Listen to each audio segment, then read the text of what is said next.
The imaginative disciples theory claims that the disciples only imagined or hallucinated seeing the risen Jesus. This claim falls apart for a few reasons. First, no one could hallucinate or imagine seeing someone for 40 entire days. Second, it has never been recorded in history where two people have had the same hallucination, nonetheless over 500 people. Third, the Romans wouldn't have wanted the spread of Christianity, especially if it was false.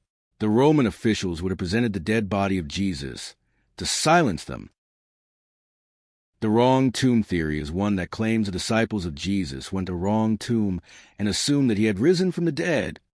Similar to the previous theory, the Romans hated Jesus and those who followed him, and would have presented his body to them if word got out that he resurrected from the dead.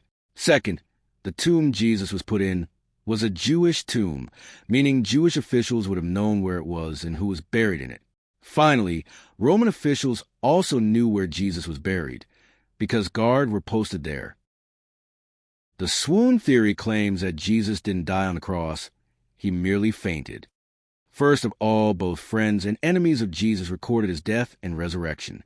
Second, Jesus was so beaten, he didn't look human, indicating that he was most definitely bleeding. And even if he did survive the cross, he would have bled out in the tomb. Third, as his internal tissue was exposed, embalming oils and minerals would have been put onto his body, causing extreme amounts of pain if he were still alive. Some unbelievers use the stolen body theory to argue the resurrection, claiming that the disciples of Jesus stole his body and gave the impression that he rose from the dead. First, many people have died for lies they believe were true, but nobody has died for a lie they knew was false. Second, Jesus' disciples weren't exactly the strongest of men. How could they have gotten past the Roman guards? They were also poor. It's not like they could have bribed them. The substituted crucifixion theory is one that many Muslims use to try and disprove Jesus' crucifixion and resurrection. This claims that someone else other than Jesus died on the cross in place of Jesus. First, there is absolutely no evidence for this anywhere. Second, this theory didn't even begin until 600 years after his death, the same time Islam started. Third, the disciples, along with Jesus' mother, were there.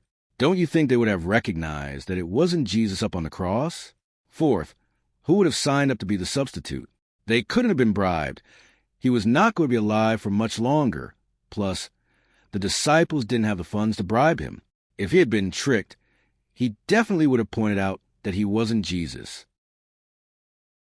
The copied pagan myth theory is one that claims that the writers of the New Testament copied a mythical pagan story and added Jesus to it. First of all, this theory does not explain the empty tomb.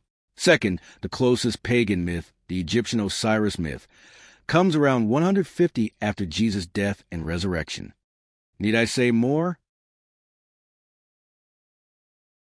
If you'd like to memorize these so that you can talk to unbelievers and give them facts for why they should go deeper into understanding the historical accuracy of Jesus' crucifixion and resurrection, you can screenshot this table without having to come back and watch the entire video again.